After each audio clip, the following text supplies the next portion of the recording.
Subcontractors, 1099s, W-2s, employees. If you're anything like me, when you decide it's finally time to start growing your team and hiring people, these terms can become overwhelming and confusing.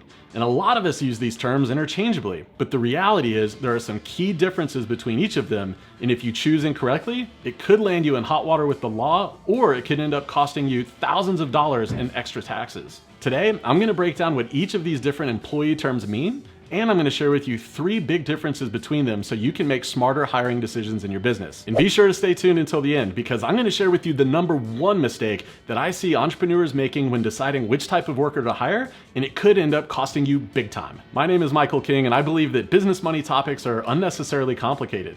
So I drop videos just like this every Thursday where I take complex business money topics and I break them down so that you can understand them and make smarter decisions in your business. As a fractional CFO and business coach, I work with literally hundreds of business owners. And one of the top mistakes that I see entrepreneurs making time and time again is making hiring decisions before they clearly understand the differences between employees and subcontractors. And in some cases, those decisions end up costing them thousands, if not tens of thousands of dollars. So let's roll up our sleeves, dive in, and figure out what's what. Let's go. Before we get into the deets, I want to start by saying that the law is really complicated and it's fairly unclear a lot of times about the differences between subcontractors and employees. I mean, you're dealing with the IRS, you're dealing with the federal government, you're dealing with state governments, and they all have slightly different verbiage and tests that have to be applied when determining if a worker is a subcontractor or an employee. So I want to absolutely recommend to you that you consult with an attorney or an HR professional that are very well versed in state and federal labor laws before you make any hiring decisions.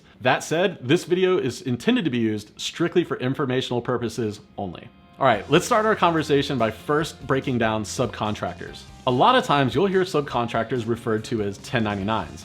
Those two things mean exactly the same thing.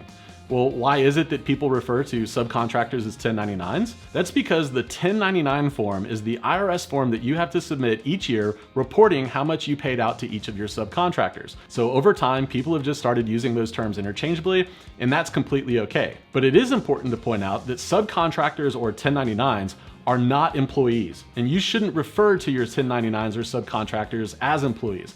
I'll talk a little bit more about that distinction here in just a minute. Now let's talk a little bit about the type of work that subcontractors do. Subcontractors typically perform their own work with their own tools, their own equipment. They don't need a lot of training or guidance from you. And it's also up to subcontractors to make sure that their work is profitable. In just a minute, I'm gonna give you a very specific example of exactly the type of work contractors do.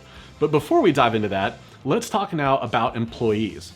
Now, employees and W-2s are commonly used interchangeably, and that's completely okay. The reason that employees are sometimes called W-2 workers is because the W-2 is the IRS form that gets submitted at the end of each year, reporting how much salary or how much wages you paid to each employee. Employees are handled very differently than subcontractors. When it comes to the work that employees are doing, you're giving them the tools and the equipment they need. You're giving them all the resources they need so that they can be successful. A lot of times you're training them and giving them supervision and giving them feedback on the work that they're doing. You're controlling everything about the type of work they're doing, when they do it, and how they do it, and you're making sure that the work that they do is profitable for your business. In other words, employees have a lot less autonomy than subcontractors typically do.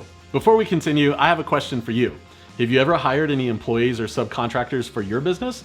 Let us know in the comments section below. I know all this can sound a little bit complicated and confusing, so now I want to give you some really specific examples that highlight the differences between subcontractors and employees. Let's start by looking at the type of work a subcontractor might do. And for this example, let's assume that you're a homeowner, and let's also assume that one day you have this nasty backed up toilet. I mean, it's completely disgusting. What would you do?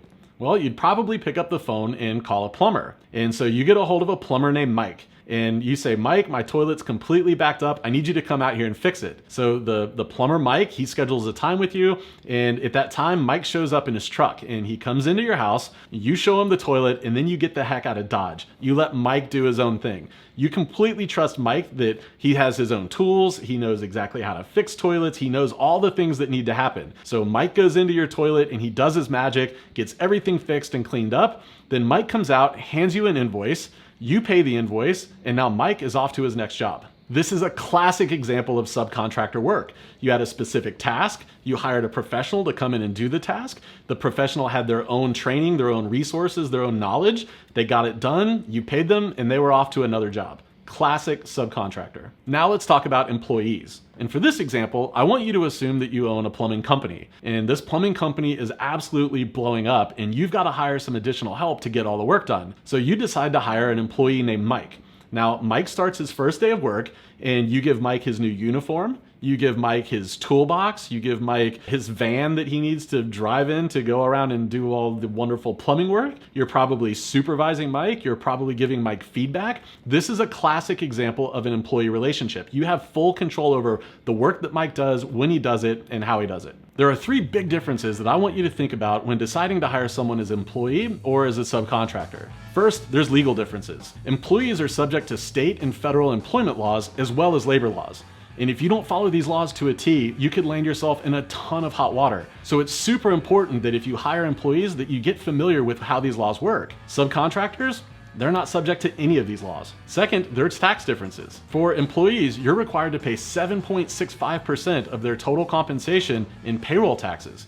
And that's in addition to other taxes like unemployment taxes. For subcontractors, they pay those taxes on their own. So yeah, if you hire an employee, it's likely to cost you a little bit more money, maybe a lot more money when compared to a subcontractor. I actually just dropped a really good video on how payroll taxes work. If you'd like to check out that video, click the link above or look in the comments section below. The third big difference I see is a really big one, but it's more of an intangible difference. And this difference is the fact that employees tend to be a lot more bought in, they tend to be a lot more dedicated, they tend to really be more focused on your work when you compare that to the work of a subcontractor. Now this isn't always the case, but I'd say it's true 92.76% of the time, maybe a little bit more. And this is because when you hire an employee compared to a subcontractor, they're typically not working for somebody else. Their attention isn't diverted amongst 3, 4, 5, or 10 other clients. They're normally all in on you and your cause. So if you need somebody that's fully vested in you and your mission, you might want to consider hiring an employee over a subcontractor. It's like the wise Queen Bee once said, if you liked it, you should have put a ring on it. So what is that number one mistake that I see so many coaches, consultants, and course creators making when it comes to those hiring decisions between subcontractors or employees? Well, it's this. They incorrectly assume that the distinction between employee and subcontractor is something that can be negotiated during the hiring process. They think that they can say, hey, if you want to be an employee, I'll pay you this much, but if you want a subcontractor, I can pay you this much. It's absolutely not a negotiation point. In fact, it's something that's dictated by federal and state labor laws. What's the worst case scenario if you hire somebody as an employee but they should have been a subcontractor? Well, the worst case scenario there is probably that you end up paying payroll, unemployment, and some other taxes that you didn't need to. And that could end up costing you tens of thousands of dollars a year, or maybe more. And what happens if you end up hiring somebody as a subcontractor that should have been hired as an employee? Well, if the IRS finds out, you could end up having to pay all of those back payroll taxes and other types of taxes that you were supposed to pay in the first place. In addition to that, you might be subject to penalties and interests and other fines. So all of these expenses could add up really quickly if you do things the wrong way. So here's what I want you to do. If you're not just crystal clear on how all of this stuff works, I want you to go consult with an attorney or an HR professional that are really well versed on labor laws. I want you to become really informed before you make your next hire. Look, if you thought this video was helpful, it would mean the world to me if you'd click the like button below so that other people can more easily find this video. In the meantime, I look forward to seeing you next week.